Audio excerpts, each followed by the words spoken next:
Some wounds are invisible. Think about that carefully. People notice physical injuries quickly. But emotional damage often stays hidden beneath the surface.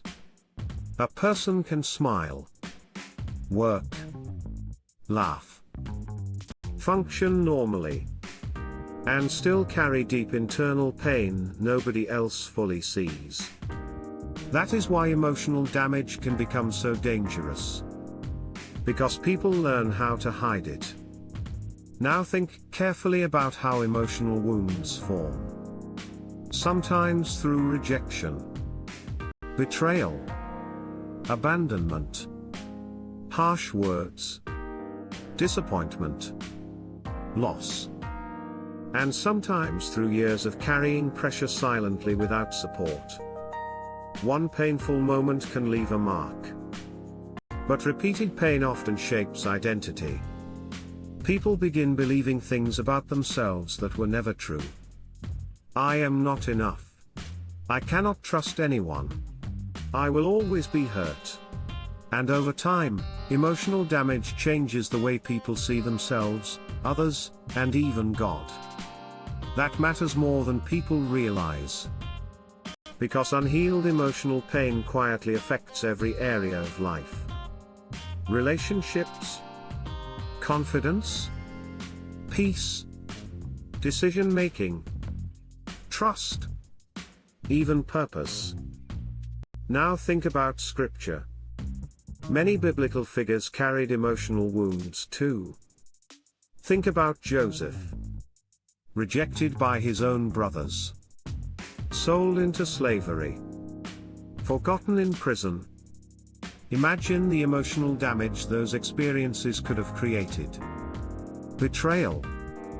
Loneliness. Abandonment. Yet his story reveals something powerful. Pain shaped him. But it did not completely destroy him.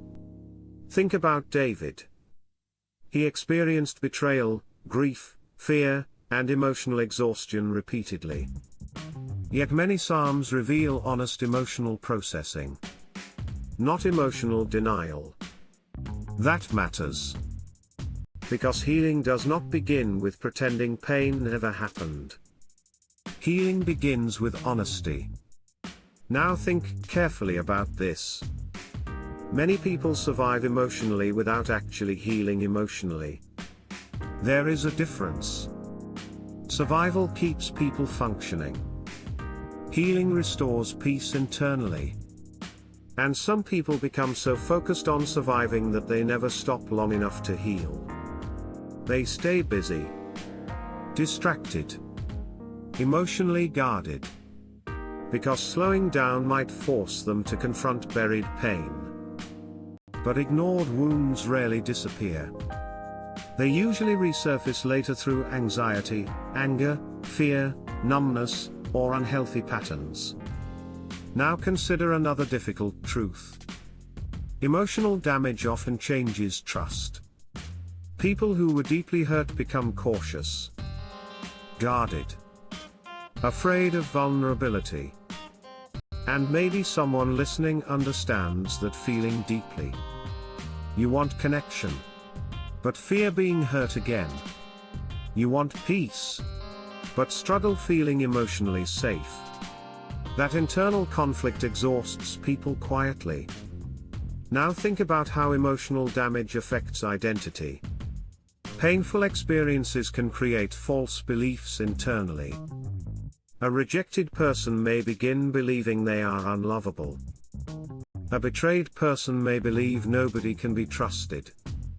A constantly criticized person may believe they will never be enough.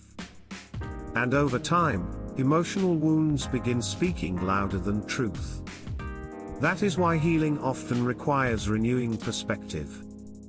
Not just behavior. Perspective.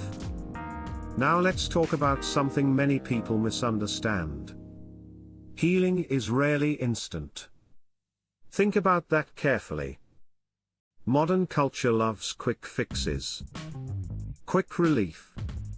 Quick transformation. But emotional healing usually happens gradually. quietly, layer by layer. And perhaps that frustrates people because pain often took years to form. Yet people expect complete healing overnight. Now consider this. Even physical wounds heal in stages. And emotional wounds often do too. Some days feel stronger. Some days feel heavier. Progress is not always perfectly linear. But slow healing is still healing. Now think about Jesus. People were drawn to him because he restored what was broken. Not only physically. Emotionally too. He noticed overlooked people. Broken people. Rejected people. And maybe that reveals something important about God's heart. God is not repelled by wounded people. He moves toward them. That matters deeply. Because many emotionally damaged people secretly believe they are too broken. Too complicated. Too wounded to heal fully. But Scripture repeatedly shows restoration happening in impossible places. Now think carefully about forgiveness. Forgiveness is one of the hardest parts of emotional healing.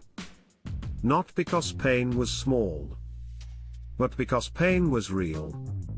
And forgiveness does not mean pretending something never hurt. It means refusing to let pain permanently control the future. That process takes time, honesty, grace, and often repeated surrender.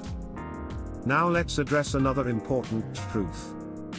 Healing sometimes requires support. People were never designed to carry emotional pain completely alone. Wise counsel matters.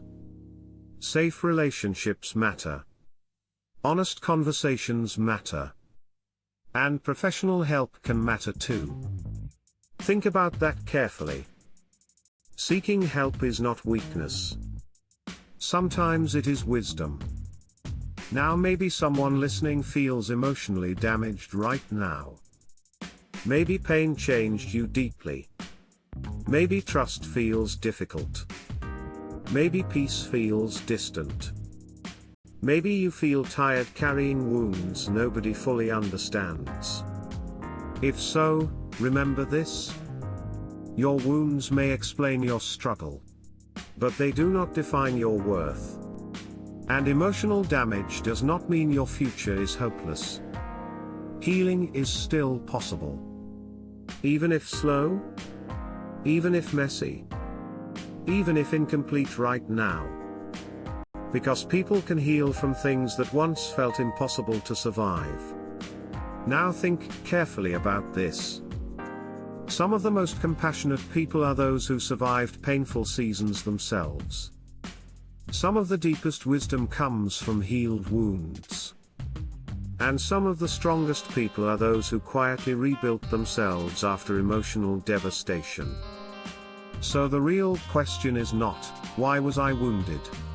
Maybe the real question is, what would healing look like if I stopped hiding the pain and finally allowed restoration to begin? Think about that carefully. Because healing from emotional damage begins the moment people stop pretending they are unaffected by what hurt them. And perhaps your healing journey is not over yet. If this message spoke to you, subscribe to Grace Unseen for more hope-filled biblical truths, emotional healing, and deeper wisdom from Scripture. And before you go, leave a comment below. What has your healing journey taught you so far? Your story may encourage someone else who feels emotionally broken today.